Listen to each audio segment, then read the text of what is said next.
And welcome to another Down the Rabbit Hole video. Just doing a quick one here. I just talked about the Retroid Pocket 2 for that Dungeons & Dragons game from Capcom, and I wanted to talk about the actual hardware about this thing. I've already reviewed it and stuff. I love this machine. It is awesome. But interestingly, there's a new one coming out called the Retroid Pocket Flip, and it looks like a sexy sort of sports car red model with a clamshell shape, which you would think is a big improvement. And I would say yes overall, but with a couple of caveats. And I wanted to just point those out, how I like this one, the Retroid Pocket 2, better.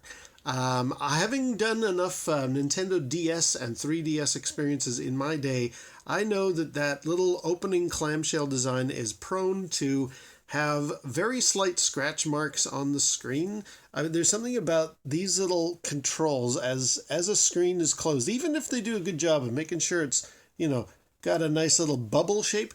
I found with Nintendo knows what they're doing, and even their dual screen models, I would eventually get little indications, little indications of where the controls were pushed up against the screen. And I'll bet you it's going to happen with that flip. Secondly, and this is what this video is about, this is the 2 plus. The 3 is even better in regards to what I'm about to talk about, and that is the thumbstick. This thumbstick is really, really good, and that's what I'm going to show off here. The flip, the new one, is going to have 2 of these little slidery things, like not an elevated up thumbstick like that, but there's going to be 2 of these in the place of the 2 analog sticks, and I don't think that's very good. I will show you here what I really like about this joystick, especially on PlayStation 2 games. Let's fire that up. So this is the Atari Anthology, the PS2 version. I've played it a few times on the original Xbox, but what I really like about the Atari Anthology for the PS2 version on the Retroid Pocket is using this thumbstick for one particular game especially. Now, there's some problems. This is the Aether X2, I think it's called, emulator for PS2. It's really good, but for this particular collection, there's one thing that's a little bit of a hiccup here. You see, on this collection, you can actually watch little videos of interviews with Nolan Bushnell about things that happened in the early days of Atari. I'll try playing this for you. If you were to consider them to be video, would be at the University of Utah.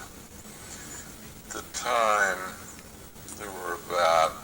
You see, unfortunately, the game plays a bit slow, and as a result, Nolan sounds a little drunk or tired in these interviews. To put this in context, the idea that this may have a broader appeal was really because I was... Anyway, okay, I'm going to get out of that. So I was a little worried I'd be running into some speed issues with these games, but they actually play just fine.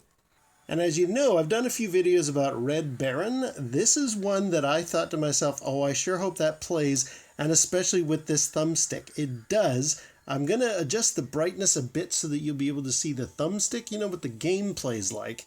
But let me fire up Red Baron here. Okay, so here we are in the game, and I am happy to report that as a longtime Red Baron player, I am actually able to use this thumbstick very, very well for getting these biplanes. Let me just see if I can turn it up a bit so you can hear.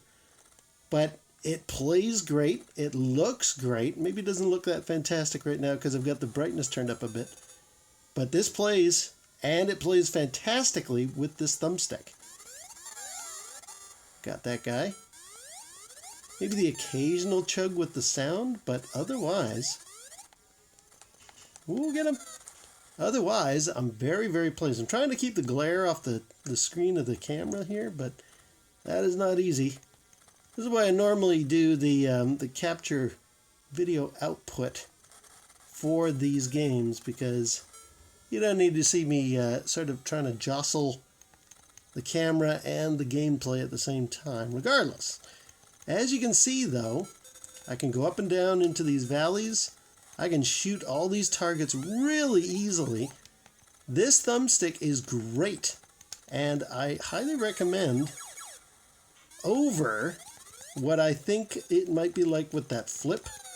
Trying to play a game with this little kind of a slider here, that's going to be almost impossible, I would think, because there is a finesse. I think Red Baron originally, can I get that guy? No. I think Red Baron originally might have had some kind of an analog stick here for the controls. Ooh, they're trying to shoot me now. Get you, you bugger. Yeah, the analog controls of the original arcade machine have never really... Oh, darn, it got me. I had this game on like my main machine. Really hard to do with a digital joystick. Almost impossible.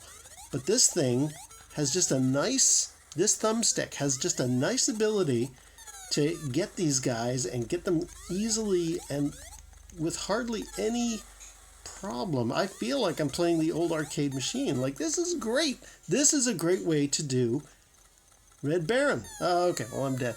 So I think I'm going to leave it there. But, you know, like, that is, for me, speaking to the real strength of this Retroid Pocket 2 Plus. This thumbstick, and, you know, the 3 as well, it also has this elevated thumbstick to allow you to really play the games nicely. Trying to do it with this little, like 2 of these on the Retroid Flip, that's going to be troublesome. I can't imagine that's going to work very well. So, yeah, this game, you know, other games in the Atari Collection Anthology for PS2 work just great on the Aether X2 emulator for the Retroid Pocket. Plays really, really well. Those interviews had me concerned when I heard Nolan sounding like he just got up out of bed. I thought, oh no, if his interviews are running slowly, that means these games are going to run slowly. No, they run great. And this thumbstick really makes a difference for something like Red Baron. I just wanted to show that off. I'm not getting a Retroid Flip. I'm incredibly happy with this device. This has been doing exactly what I needed to do since Christmas. Very, very happy. Long may it last. All right, well, until next time, we'll see you down the rabbit hole.